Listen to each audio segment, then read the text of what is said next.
Télé-Québec présente une télésérie absolument exceptionnelle. J'ai eu l'occasion de parler avec une des ados qui a participé à l'émission qui s'appelle « Être ado ». Et j'ai été époustouflé de l'intelligence de cette jeune fille. Je me suis dit, il faut que j'en invite d'autres qui viendraient me parler de cette série-là. C'est une série qui a été filmée sur 5 ans. C'est des jeunes qui ont commencé à être filmés dans leur quotidien, en secondaire 1, jusqu'au secondaire 5. Alors imaginez-vous la transformation physique, morale, intellectuelle qui se produit au moment où on est ado, on est en plein cœur de l'adolescence. Alors, on va parler avec des ados qui vont nous parler de leur expérience d'avoir vécu ça sous l'œil de la caméra, mais aussi de ce que c'est que d'être un ado en 2024. Avec moi, Noah et Victoria. Salut! Bonjour. Allô? Bonjour. Alors, si j'avais à vous demander, c'est quoi cette série-là, tu me résumerais ça comment? En gros, c'est sur 5 ans, donc de la première secondaire à la 5e secondaire. Ils nous ont filmés sur plein de sphères de notre vie, donc ils sont venus un peu à l'école, ils sont venus dans nos activités qu'on fait, par exemple, dans nos passions, chez nous aussi, pour vraiment voir notre évolution, autant physique que psychologique, au fil de notre adolescence. Puis je dirais aussi il était aussi là dans les moments moins bien, les moments bien, les moments très bien de notre adolescence. Justement, quand tu as un moment moins bien, puis tu as une caméra en avant, là, je ne sais pas, tu as de la peine. Est-ce que tu oubliais la caméra ou tu avais de la peine pareil? Qu'est-ce qu'elle faisait dans ta vie, la caméra? Là? Bien, quand je faisais ça, avec le temps, on parlait beaucoup plus de choses parce qu'on était moins gênés. Mm-hmm. Puis, mettons, en secondaire 5, j'étais moins gênée dans mes moments plus difficiles qu'exemple en secondaire 1. Là. Ah ouais. Au début, c'était plus difficile. Là. Comme quoi, parle-moi d'un moment difficile que tu as été capable de traiter la télé. Un moment difficile, je dirais, lors que mes parents, à l'époque, qui ont failli se séparer. Là. Mhm. Ça a été un moment difficile, puis je suis pas quelqu'un qui aime pas discuter, mais genre exprimer mes émotions et tout. Là. Fait que, puis genre, elle posait vraiment la réalisatrice, elle posait vraiment des questions, puis ben, au final, elle nous mettait vraiment en confiance, fait qu'on finissait par genre parler. C'est plus une relation de confiance avec les caméramans puis la réalisatrice et tout. Là. Donc, tu les oubliais pas, mais il était comme. C'était pas quelque chose de négatif autour de toi, là, c'est ça? Ben non, c'était pas quelque chose de négatif. C'était comme des amis ou des personnes qu'on connaissait à mener avec au fil du temps, là, qu'on s'habituait, qui, genre, avec 3-4 fois par année, on savait qu'ils allaient venir nous filmer. Là. Quand même, tu dis, j'avais de la peine parce que mes parents étaient sur le bord de se séparer. C'était comme une psy, dans le fond, l'animatrice, non? Si tu dis que normalement, j'aurais pas parlé, mais là, j'étais obligé de parler. Ça t'a fait une thérapie? Ben, c'était pas une psy, mais mettons, c'était. Tu sais, elle essayait de nous parler. Tu sais, même. Ça faisait comme une psy, elle l'était pas, Oui. mais c'est ça que tu Puis faisais. même à l'extérieur, des fois, elle nous parlait. Puis c'était vraiment, vraiment le fun. Là. On pouvait se confier à du monde qui nous comprenait, puis en même temps, qui était comme au travers de nos vies, mais qui était comme pas là, mais là. Genre, Des observateurs. Ouais, c'est ça. Toi, des moments délicats, t'en as eu à vivre devant la caméra? Ou? Ben moi, c'était pas vraiment dans un bout de mon adolescence, mais c'est surtout sur le sujet pour lequel j'ai fait justement être ado. Mm-hmm. C'est que moi, en gros, j'ai pas vu mon père pendant un certain temps, pendant longtemps. Et moi, mon but avec être ado, c'est qu'il puisse avoir comme un petit résumé de mon adolescence s'il voyait la série. Ah ouais? Donc, c'est sûr qu'au début, quand on a commencé, ça portait beaucoup là-dessus. Donc, justement, là, dans le premier épisode, on voit que, en fait, je fais un message à mon père, comme quoi que si jamais il voyait ça, donc la série, qu'il puisse avoir un résumé. Donc, c'est sûr que c'est spécial parce que quand on voit ça, on dirait vraiment que je m'exprime à lui, mais en fait, c'est totalement ouvert. Il y a des milliers de personnes qui peuvent voir ça. Donc... Tu avais 12 ans à ce moment-là, 12-13 oui, ans? oui, j'étais en première secondaire, vraiment, c'était vraiment... Ça faisait longtemps que tu l'avais pas vu? Oui, ça faisait au moins 3-4 ans que je l'avais pas vu. Donc, moi, je me disais, si je le vois pas, ben, au moins, je vais pouvoir y laisser une trace de mon adolescence. C'était vraiment ta motivation. Quand tu t'es proposé d'embarquer là-dedans, c'est ce que tu t'es dit. Oui, exactement. Donc, moi, quand ils m'ont demandé pourquoi est-ce que je voudrais faire le documentaire, ben moi, c'était vraiment ma raison. As-tu eu des nouvelles de ton père pendant ces 5 années-là? Ben oui. En fait, je veux pas spoil rien, mais j'ai eu des nouvelles, je l'ai vu au fil des années. Et ben là, justement, on voit l'évolution. Et Quand tu vois ces images-là, toi, c'est ça qui doit être drôle, parce que moi, je fais juste regarder, je vous connais pas, là. Puis je vois les images de secondaire 1, puis les images de secondaire 5, puis j'ai des enfants, puis je me souviens d'eux en secondaire 1, puis en secondaire 5. Vous n'êtes plus les mêmes personnes, là. Qu'est-ce que ça vous fait de vous voir, vous autres, dans ces images-là? Ça fait weird, pour pas être méchante, mais genre, tu te vois quand t'es genre un enfant, puis un peu naïf, puis que genre, c'est comme bizarre, puis tu te vois avec ta face de bébé, puis c'est un peu weird, puis après ça, tu te vois genre grand, réfléchi, puis moins naïf, on dit ça comme ça. Ben, fait que ça fait ben, pas changement, mais ça fait, tu sais, il y a des affaires que tu te rappelais même plus qu'on avait dit en secondaire 1, puis ça fait OK. Ça c'est comme fait bizarre, là. C'est toi un bébé ou quoi? Ben, pas moi bébé, mais les trucs que j'ai vécus ou les trucs que j'ai dit, genre, il y a des affaires que je me rappelais même plus moi-même, là. Et toi? puis vraiment, en fait, on voit une évolution de la maturité, c'est sûr. Donc, en fait, ce qu'ils ont fait, c'est qu'ils nous ont posé 3 questions sur, je pense, c'était quoi notre rêve, qu'est-ce qu'on voulait faire plus tard, et une autre des questions, je m'en souviens plus, et ils nous l'ont redemandé 5 ans après. Ça a-tu changé? Et Ça a vraiment Ah, changé ouais? parce qu'on voit. Pour tout le monde? Ben, en tout cas, moi, je sais que oui. Je sais pas pour toi, mais il y a des rêves que j'avais qui se sont réalisés au fil des années. Mais Pourquoi? comme avoir un... Ben, je pense pas que j'avais dit là, mais c'était un de mes plus grands rêves d'avoir un cheval d'un certain prix, là, un cheval pour évoluer. Puis de justement aller faire c'était un road trip dans l'Ouest canadien, mais là, je fais un road trip au Texas. T'en vas au Texas, là, Oui, avec ta mère. Oui, ma mère, une de mes amies, puis ma petite sœur, c'était là. Parce que t'es une fille de cheval. T'as été élevée sur une ferme, puis t'aimes ça des chevaux. Oui, j'ai été élevée sur une ferme. Ce qui m'a fait aimer les chevaux, ben, c'est ma tante qui habite au Texas, justement, qui avant habitait en Alberta. Depuis, c'est comme mon modèle, parce que j'ai jamais eu de grand frère, grande sœur, puis même de cousin, cousine.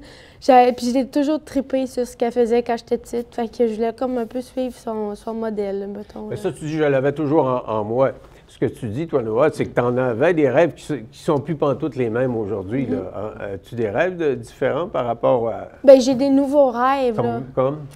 Mettons, d'aller faire de la compétition de reining aux États-Unis, plein de choses. Mais c'est lié aux chevaux toujours. Oui, c'est lié aux chevaux toujours, d'avoir ma propre ferme ou mon propre ranch. Et puis tout ça, mais les rêves évoluent au fil des années, là. Mettons, peut-être qu'ils sont plus les mêmes, mais ils se suivent. C'est ça, il y a une logique là-dedans. Noah, toi, as-tu viré à 90 degrés des fois ou c'est la même chose? ouais, ben moi, c'est quand ils m'ont demandé c'était quoi mon rêve, j'ai répondu avoir la dernière Xbox. Ouais, c'est sûr que tu avais 12 ans. Oui, c'est ça. Donc, mais justement, pour en venir à ça, c'est qu'on voit que vraiment tes priorités changent. Puis des fois, tu te dis pourquoi est-ce que j'ai dit ça? C'est comme. Ouais. T'as 17 ans, puis là, tu te vois, toi, à 12 ans, dire quelque chose, c'est comme. D'où est-ce que j'ai sorti ça? Comment j'ai pu penser à dire ça?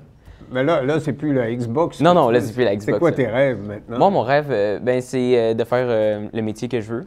Donc, j'aimerais ça aller en médecine. Ah! Devenir neurochirurgien. Tu es assez fort à l'école? Oui, j'ai vraiment le potentiel d'aller là. Et donc ça, c'est vraiment un de mes rêves. Peut-être mes autres rêves aussi, je dirais, c'est vraiment de voyager le plus possible, voir plein de pays différents pour enrichir ma culture et tout. Mais vraiment, on voit que ça change énormément. C'est ça, je trouve, qui est amusant avec le documentaire, c'est que nous-mêmes, on se voit d'une vue extérieure de comment est-ce qu'on a changé avec le temps. Parce que peut-être que juste comme ça, on peut dire « ouais, OK, j'ai changé physiquement », mais on ne voit pas vraiment d'une vue comme à la troisième personne de qui est-ce qu'on est et comment est-ce qu'on a évolué. Je trouve que c'est vraiment une belle chose du documentaire. Ben, c'est ça, une caméra. Moi, puis Ben, c'est ça. je veux mettre autre chose aussi. Mettons, dans 5 ans, on se revoit, genre, on voit le documentaire, on le réécoute. Ben, même encore là, on va avoir une vision différente de tout ça. Puis, Oui, c'est sûr.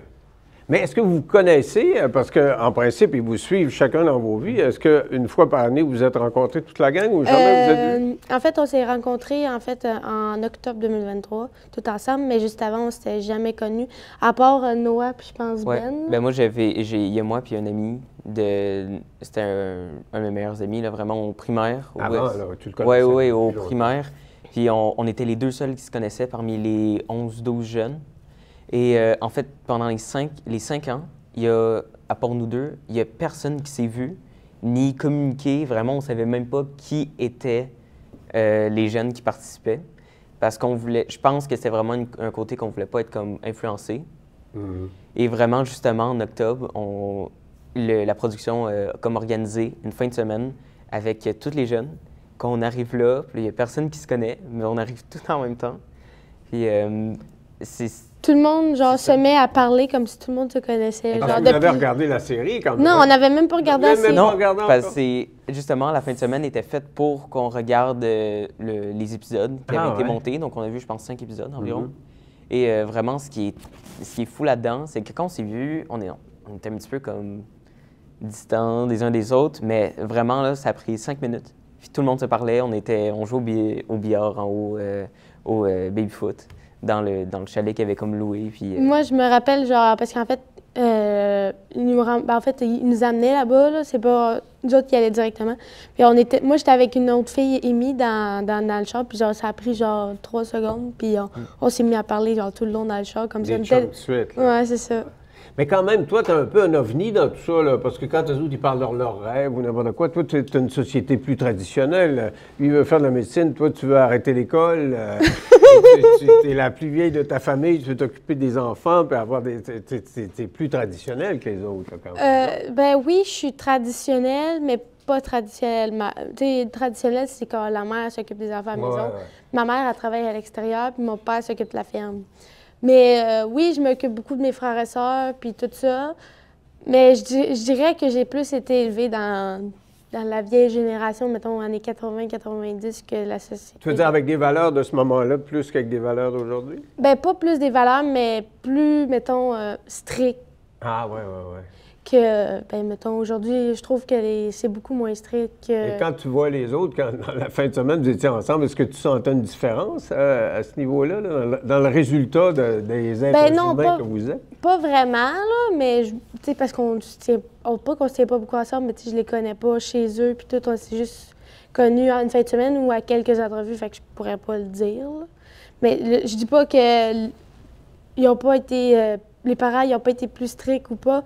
Mais je parle pas d'être ado, mais je parle des jeunes enfants en général. Ils ont plus le droit de faire ce qu'ils veulent que ce que moi, j'avais le droit de faire. Ah, OK, c'est ça que tu vois. Mais quand même, dans la réalité d'aujourd'hui, tu parlais de séparation tantôt, du fait que tu n'avais pas vu ton père. Dans la gang, il doit y en avoir beaucoup qui ont vécu des séparations aussi, non? Mais justement, c'est ça qui est intéressant, c'est quand on s'est tous rencontrés, on voyait pas un petit peu comme l'arrière-plan des personnes qu'on voyait, donc les 11 ados. Et justement, il y a une autre fille, Rachel, qu'elle aussi, elle vit un petit peu la même chose, qu'elle ne voit pas son père, justement, parce que je pense qu'il habite comme aux États-Unis. Donc, on a vu qu'on avait tout un petit peu une connexion quelque part, un lien qui nous unissait, donc peu importe. Et justement, quand on s'est vu pour la première fois, on est comme « Ah, OK, c'est des personnes normales ». Et quand on a visionné les 5 épisodes, on était tous assis ensemble. Puis là, on voit chacun comme vraiment l'arrière-plan de leur vie, de qui est-ce qu'ils sont. T'as André qui vient de la série, vraiment, qui ont quitté à cause de la guerre, qui disait qu'il voyait les bombes tomber du ciel. Donc, vraiment, à chaque fois, on voyait un petit bout. C'est quand même assez touchant de voir que quand on voit une personne, on ne sait pas vraiment qui est-ce qu'elle est. Ouais. Puis, vraiment qu'on connaît rien d'elle. Moi, j'ai toujours dit, puis j'ai fait un tas d'entrevues, j'ai toujours dit que les gens étaient beaucoup plus compliqués que l'image qu'on avait d'eux autres. Oui. Exact. Des fois, tu vas voir, je sais pas, les gens lancent des tomates à un premier ministre, puis c'est quand même un père de famille avec ses amis. La même chose, un bénéficiaire d'aide sociale qui a été malade, a eu des aspirations, puis il y a une vie, puis il y a des amis. Tu sais, je veux dire, on a le jugement très facile juste avec la face du monde, là. Parlez-moi des valeurs, parce que moi, je me disais, il faut que j'invite des jeunes, puis tant qu'avoir des jeunes, On parle tout le temps de vous autres, là, tu sais, les analystes, ah, les jeunes sont aussi, puis les petits lapins, là, il y a des commentateurs qui parlent de vous autres comme des petits lapins, vous êtes toujours fâchés après tout le monde, vous êtes offusqués.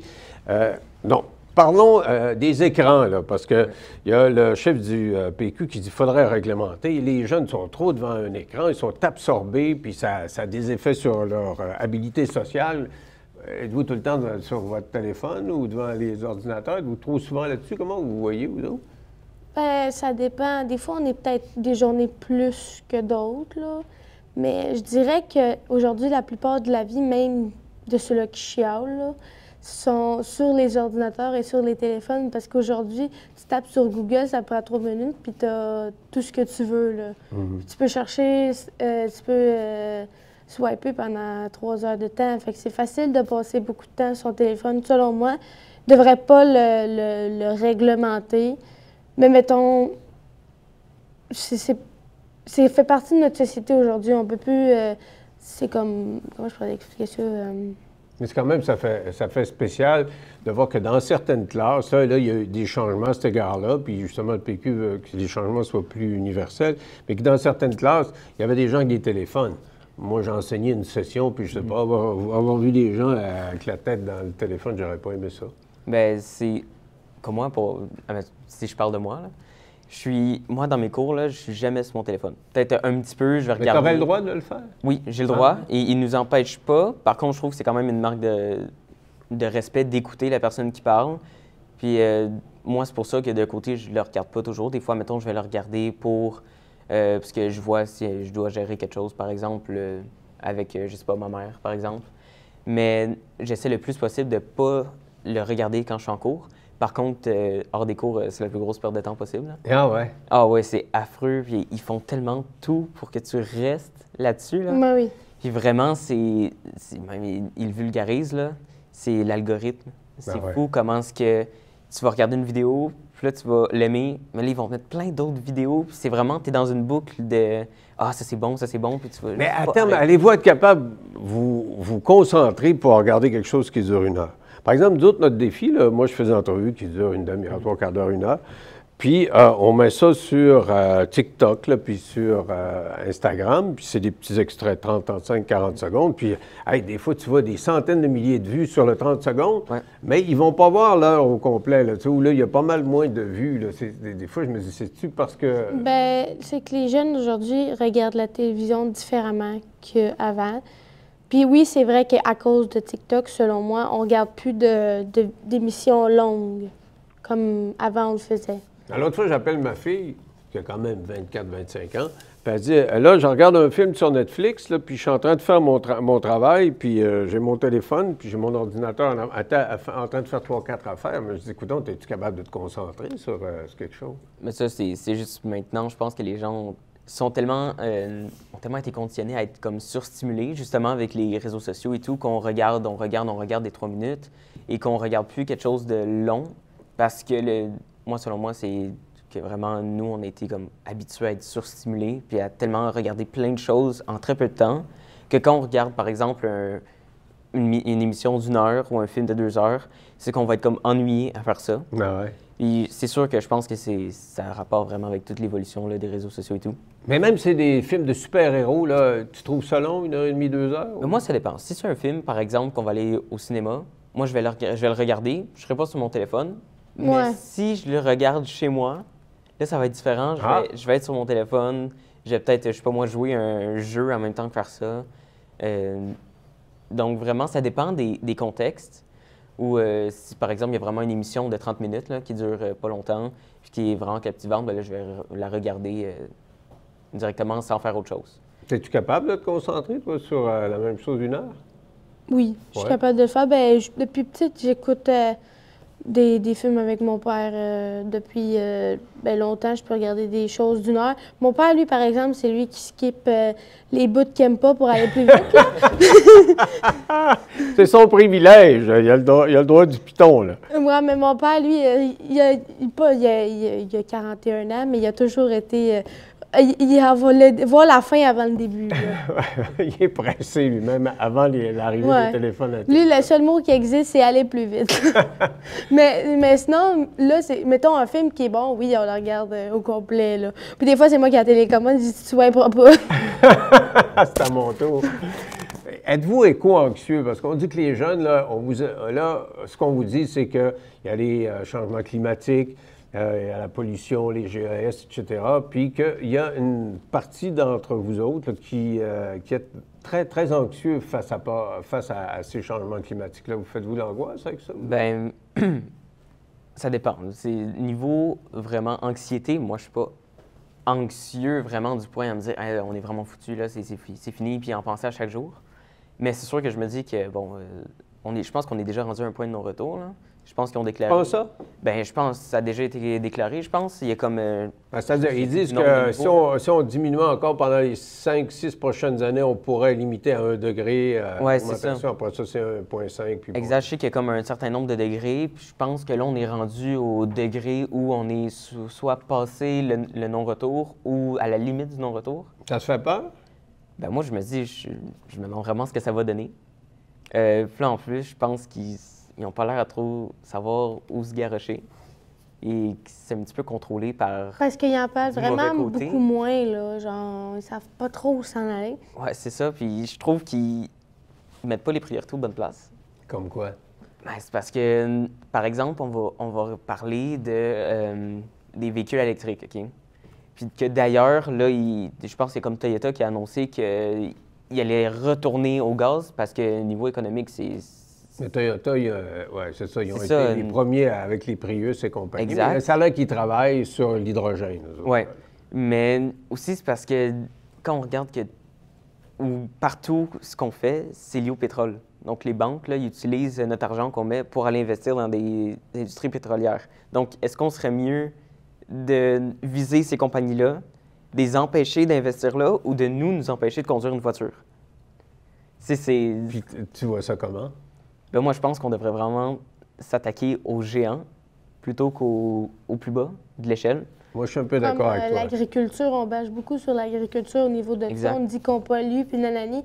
Mais les vaches polluent, genre, même pas ce qu'une voiture pollue à une journée. Là. Ouais. Exact. Puis, On dit que Les les vaches en pètes un de an. vaches, ça crée des GES. Ça pète Oui. trop, les vaches. Mais ça dépend de quelle façon ils sont élevés. Si tu as des gros élevages comme aux États-Unis, oui, ça pollue beaucoup. Mais les élevages responsables, comme on a au Québec ou au Canada, ou même en France, sont beaucoup plus... Il n'y en a pas beaucoup, mais mettons, comme je lisais un article l'autre fois,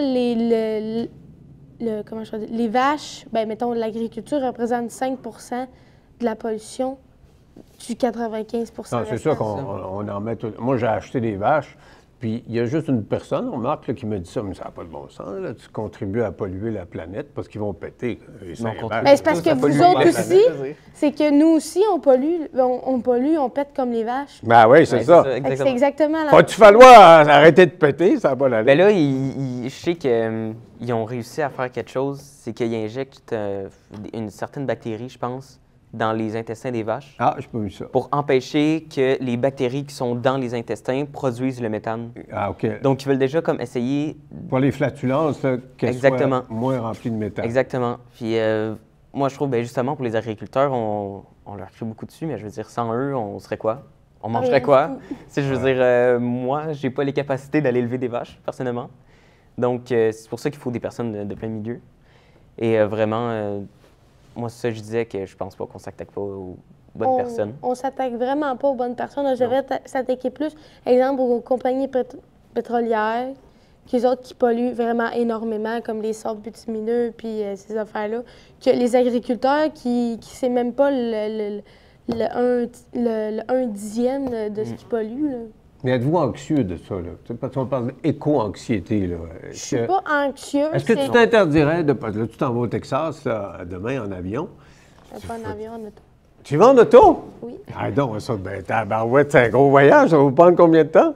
Ben, on fait un voyage sur 2 semaines. Ah, OK, OK. Parce que, mais est-ce que tu t'interdirais de prendre l'avion? Parce que des jeunes, moi, mes enfants voyagent beaucoup. C'est un peu ce qu'on a voulu leur enseigner. Puis là, on est en train de leur dire, ben non, mais voyagez pas, là, vous allez tout polluer.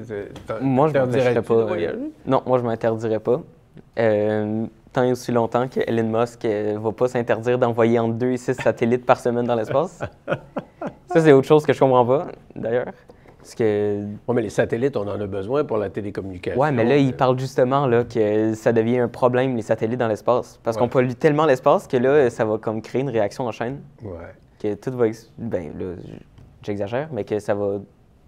Ça va péter. Ben, Ouais, c'est ça va tout se collisionner ensemble. Donc, moi, comme je reviens, je pense vraiment qu'on ne s'attaque pas aux bonnes personnes. Et que c'est... Bon, je ne veux pas dire des choses méchantes, là, mais moi, je pense que c'est à cause des générations qui gèrent ça. Moi, je pense que Tu penses que les vieux qui gèrent ça... Je vais pas dire comme ça, mais...